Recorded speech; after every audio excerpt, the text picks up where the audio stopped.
एक व्यक्ति था, काफ़ी मैच्योर, काफ़ी उम्र का, और उसका बिज़नेस था मुर्गियों को पालने का, गाय-भैंसों को पालने का। और जो उसका बिज़नेस था वो अच्छा बिज़नेस था। उसका बेटा एक तरह का आलसी कह सकते हो आप, और अनरिस्पॉन्सिबल, अपने पिता की कामों के प्रति वो कोई ज़िम्मेवारी नहीं लेता था, जिसके कारण वो बहुत परेशान रहता था उसका पिता, क्योंकि उसकी उम्र होने के कारण सब काम करना बहुत मुश्किल होता था, वो कंट्रोल नहीं कर पाता था सारे काम को। तो उसके मन में आया किसी काम करने वाले को रख लूं, ताकि वो उस मेरे काम में मेरी हेल्प कर सके और मुझे भी आसान हो सके। तो उसने अपने एरिया में देखा, अपने शहर में देखा, उसको कोई भी अच्छा काम वाला नहीं मिला जो उसके साथ उस अकॉर्डिंग उसकी इच्छा के अनुसार वो जो उसके साथ काम कर सके। वो दूसरे शहर में गया, दूसरे नगर में गया, ताकि हो सकता है कि उसको कोई अच्छा काम करने वाला मिल जाए जो उसके काम में उसकी हेल्प कर सके। तो वो जा रहा है, रास्ते में उसको एक व्यक्ति मिला और उसने उससे पूछा, क्या तुम मेरे यहाँ काम करोगे?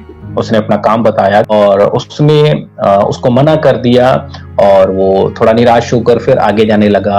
उसको एक और व्यक्ति मिला और उसने उससे बात की, उसने अपने बिजनेस के बारे में उसको बताया। तो उस नौजवान ने कहा, ठीक है, मुझे मंजूर है, मैं बिजनेस में आपका साथ दूंगा, पर मेरी एक आदत है, मैं आंधी तूफान में सो जाता हूं। उसने कहा, ये कैसा व्यक्ति है?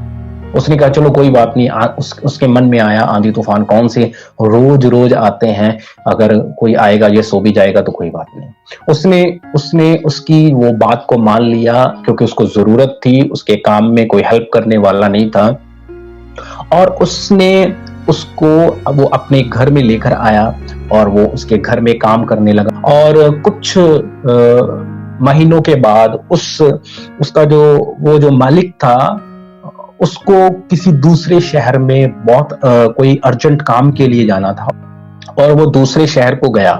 और वो रास्ते में जा रहा है, दूसरे शहर को निकल गया, वो रास्ते पे जा रहा है, और बहुत ज्यादा आंधी तूफान आना शुरू हो गया।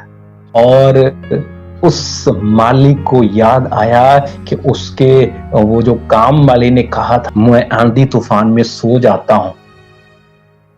उसको बहुत टेंशन हो गया, वो एकदम से घबरा गया। आज तो सब कुछ खत्म हो जाएगा, आंधी तूफान में वो सो रहा होगा, मेरी मुर्गियां उड़ जाएंगी, मेरी गायें भैंसे भाग जाएंगी, पता नहीं आंधी तूफान में क्या होगा। उसने जल्दी से जो उसको काम करना था, तेजी से उसने उस काम को फिनिश किया, और वो काम को खत्म करके जब वो वापस लौटा घबराता हुआ, और वो शॉक हो गया, वो हैरान हो गया।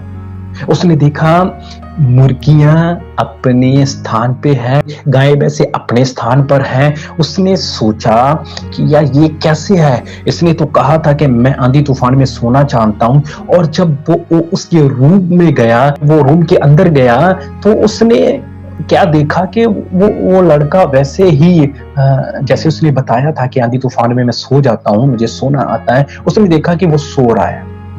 उसने उसको उठाया और उसने कहा कि तूने कहा था, मैं तो डर गया था, तूने कहा था कि मैं आंधी तूफान में सो जाता हूं, मुझे सोना आता है। मैंने तो सोचा था कि आज सब कुछ फिनिश है, पर जब मैंने आके देखा सब कुछ अपनी अपनी जगह पे था। उसने कहा, मालिक सर, आप मेरी बात को समझ नहीं पाए। जब मैंने ये कहा था कि मुझे आंधी तूफान में सोना आता है, तो उसका मतलब ये है कि जब मैं देख लेता हूं कि आज आंधी आने वाली है, तूफान आने वाला है, तो मैं अपने काम को फिनिश करके आराम से रेस्ट करता हूं। आज बहुत सारे बिलीवर्स हैं जो ये वेट कर रहे हैं, कब यीशु मसीह आए तब हम तैयारी करें। हालेलुया। आप जानते हो, जब आंधी तूफान आता है, गांव में देख सकते हो, आप शहरों में देख सकते हो, जब आंधी तूफान आते हैं तो बहुत सारे जो स्पेशली गांव में वो कपड़े बाहर डाले होते हैं सुखाने के लिए, बहुत सारी ऐसी चीजें होती हैं, वो जल्दी से उसको कवर अप करने की कोशिश करते हैं। तब जब आंधी तूफान आना शुरू हो गया, पर जब आपको साइन मिल रहा है कि आंधी आने वाली है, तूफान आने वाला, तब आप समेट लो सब कुछ, तो उसके बाद आप आराम से रह सकते हैं। उसने कहा, सर आपने मेरी बात को समझा नहीं था उस दिन। मैंने कहा था मैं आंधियों में मुझे सोना आता है। उसका मतलब ये था कि जब मुझे साइन मिलता है कि कुछ होने वाला है, कुछ आंधी आने वाली है, तो मैं अपने काम को जल्दी से फिनिश करके रेस्ट करता हूं। या क्या आज आपकी तैयारी ऐसी है? आपको आज साइन मिल रहे हैं कि यीशु मसीह आने वाले हैं। क्या आप तैयार हो? क्या आप अपने काम को फिनिश करके रेस्ट कर रहे हो, या सिर्फ आप वेट कर रहे हो कि जब आंधी पूरी आ जाएगी तब हम भागेंगे और काम करेंगे?